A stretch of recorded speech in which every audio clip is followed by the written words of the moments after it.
Top quality और consistent performance के लिए सिर्फ सिल्वर पंप। टॉप क्वालिटी और कंसिस्टेंट परफॉर्मेंस के लिए सिर्फ सिल्वर पंप, नाम याद रखना। तळ कोकणामध्ये मोठ्या प्रमाणावरती पाऊस पडला जातो।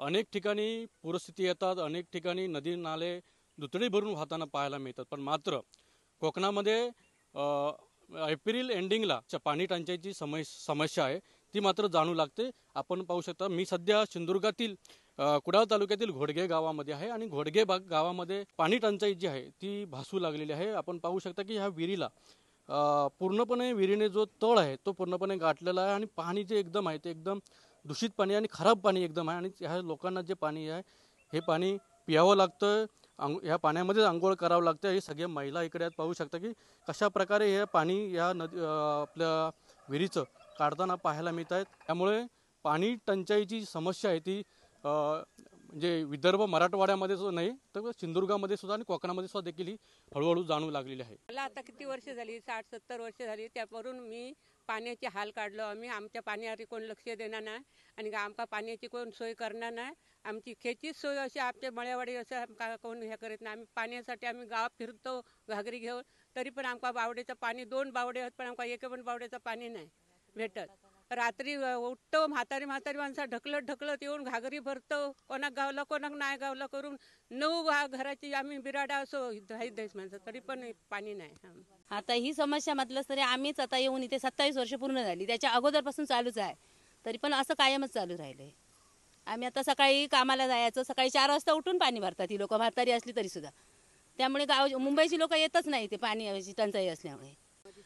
आमची काय ते पाण्याची सोय नाही असा मळेवाडीवर, घोडगे मळेवाडी। आम्ही ते 5 विहिरी आहेत, पण 5 विहिरींपैकी आम्हाला पाणी काय भेटत नाही, पाणी आणायला जमत नाही। ह्या मळेवाडीत मुंबईची मुलाबाळा यायला मागत नाही, ते रस्ता पण आम्हाला सरळ नाही असा, आम्हाला जमत नाही हे पाणी भरायला हे तो डोंगरातून हे करून असं चाललेलं असं। आज 2 महिने आता आम्ही पाण्याचे कसे हाल करणार। मे महिन्यापासून आता अजिबातच आतापासून पाणी नाही असं, जे पुढे असं आम्हाला काय जमत नाही करायला पाणी आणायला। तुम्ही या शासनाने काहीतरी उपाय करावा अशी आमची विनंती आहे। पाणी टंचाई कधीपासून जाणवते आणि पुढच्या महिन्यापासून जाणवते, काय सध्या परिस्थिती आहे गावामध्ये पाणी टंचाई बाबत? आता बघायला गेलं तर आमच्या या घोडगे गावात 1 फेब्रुवारी महिन्यापासून ते 1 जूनच्या एंडिंगपर्यंत या पाणी टंचाईची जी समस्या आहे ती भेडसावत आहे। तसं बघायला गेलं तर आम्हाला या घोडगे गावामध्ये फक्त पावसाचे 2 ते 3 महिने फक्त पाण्याचा मुबलक असा वापर होतो। त्यानंतर आम्हाला या पाण्याच्या संकटाची हा सामना पूर्ण महिला वर्गाला करावा लागतो। आमच्या या गावामध्ये आम्ही ज्यावेळी बसलो सरपंच म्हणून पदावर, ज्यावेळी आम्ही कार्यरत राहिलो, त्यासाठी ही समस्या दूर करण्यासाठी आम्ही जलजीवन मिशन या योजनेअंतर्गत आम्ही आमच्या गावात 1 कोटी अंतर्गत या निधीचा आम्ही अवलंब केला।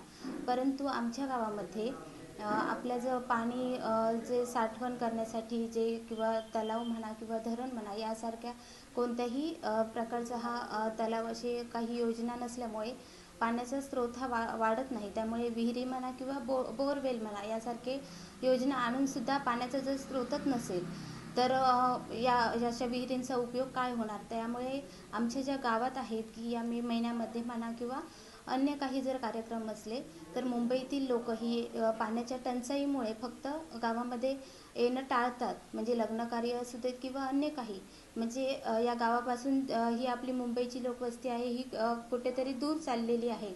मग यासाठी आमच्या या वाड्यामध्ये भटवाडी, पायरवाडी, मळेवाडी त्याचप्रमाणे हेळेवाडी या लोकातील या गावातील वाडी या 4 ज्या वाड्या आहेत या 4 वाड्यांना जोरदार या पाण्याची सामना करावा लागतो आहे।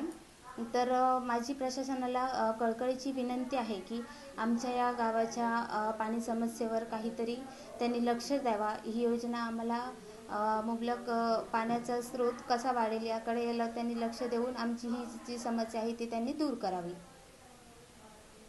अनंत पातळे, TV9 मराठी, सिंधुदुर्ग।